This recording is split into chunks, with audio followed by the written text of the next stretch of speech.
story of the Idaho murders. Please leave your thoughts in the comments. Kaylee Goncalves, Madison Mogen, Xana Kernodle, and Chapin were stabbed to death in the young woman's rental home on King Road in Moscow on November 13th, 2022. Chapin, Kernodle's boyfriend, was staying at the residence, which is just a few minutes walk from campus, on the night of the murders. The killings are believed to have taken place around 4 a.m. At the time of the quadruple homicide, the two other roommates, Bethany Funk and Dylan Mortensen, were inside the home, but were left unharmed by the killer.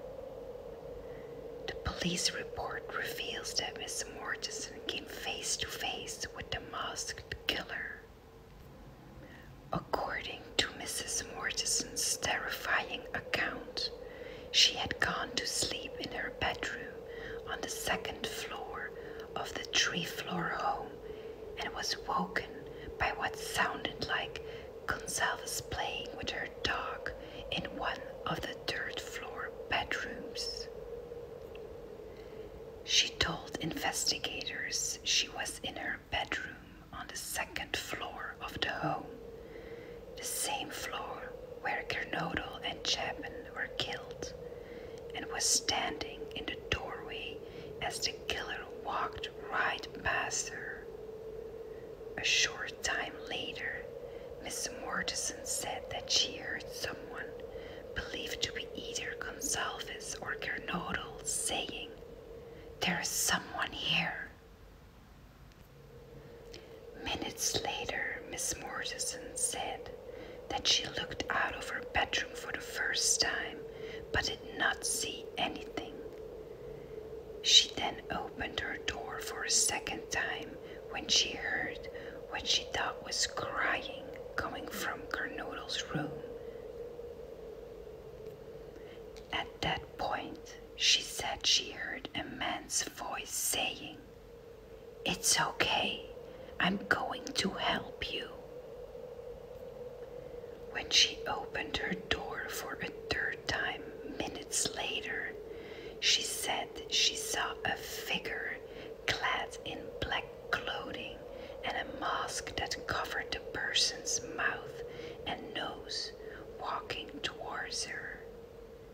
As she stood in a frozen shock face, she said the man, who she did not recognize, walked past her and headed towards the backsliding glass door of the home. She then locked herself in her room. Despite the close encounter, a 911 call wasn't made until 11:58 a.m., 8 hours later.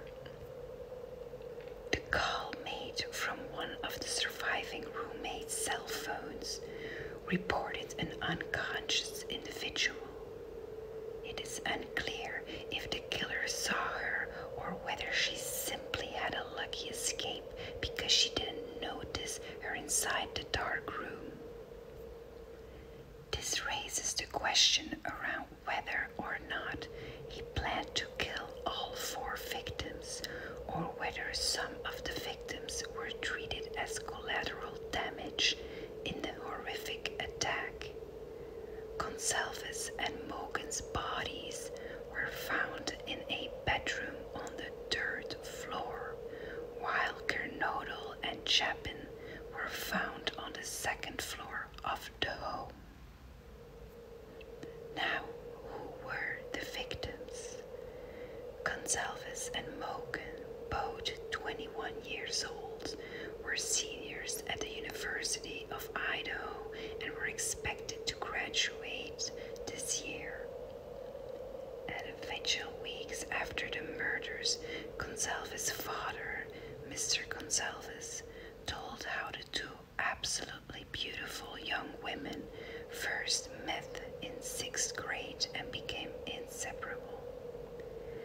They just found each other, and every day they did homework together. They came to our house. They shared everything, he said at the time. Then they started looking at colleges. They came here together.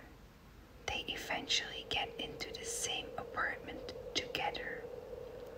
And in the end, they died together in the same room, in the same bed, he said. Kernodle and Chapin were juniors at the college and had begun dating months before their death. The couple of 20-year-olds is believed to have been awake at the time the stabbings were carried out. Now, who is the suspect in the story? Among the revelations in the 18-page document is that Bryan Kohberger's DNA was found on a knife sheath that the killer left behind at the crime scene. The tan leather cover sheet, which featured the United States Marine Corps symbol, was discovered on Mogen's bed next to her butchered body. Kohberger was studying for his PhD and working as a teaching assistant in criminal justice at WSU. Prior to this, Mr. Kohberger studied criminology at DeSales University first as an undergraduate and then finishing his graduate studies in June 2022. According to online school records, Mr. Kohberger received an Associate Arts degree in 2018 from Northampton Community College in Albertsville and received a master's degree in criminal justice this year from DeSales University. After weeks of no updates on the investigation, law enforcement in Idaho and Pennsylvania announced Mr. Kohberger's arrest on December 30th. A search warrant was executed at Mr. Kohberger's apartment in Pullman, Washington, the same day he was arrested at his parents' home in Pennsylvania. A record of evidence recovered during the apartment search revealed the seizure of 15 items, including hairs, receipts, a computer tower, a disposable glove, and items with peculiar stains. In the search warrant record, investigators list several items with stains, including cuttings of a mattress cover, a reddish-brown stain on an uncovered pillow, and a collection of dark red spots. Court documents released by Washington authorities on May 4th showed that multiple items taken from Mr. Kohberger's apartment in Pullman had been tested for the presence of blood, while most items came back negative. 2 unspecified items were positive. Another item included on the list of seizures was a possible animal hair strand.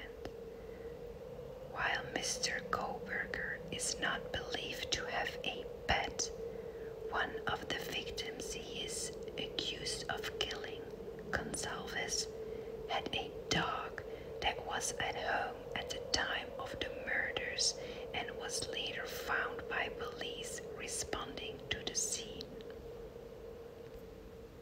Mr. Kohberger was also linked to the crime through cell phone records, and his white Hyundai Elantra, a similar model of the car seen near the murder home around the time of the murders. Mr. Kohberger changed his license plates on his Hyundai Elantra just days after the murders. The judge had set Mr. Kohberger Kohberger's trial date for October 2nd, 2023, following requests by Kohberger's attorney and the state.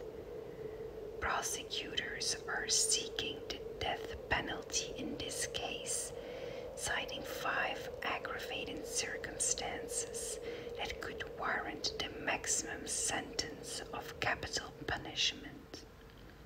But in a shock move, Mr. Kohberger waived his right to a speedy trial, causing the trial to be delayed indefinitely. As of today, a trial date has not been scheduled. I hope you enjoyed this ASMR version of the Idaho murder case. Please leave your thoughts in the comments and subscribe if you want to hear more true crime stories in ASMR.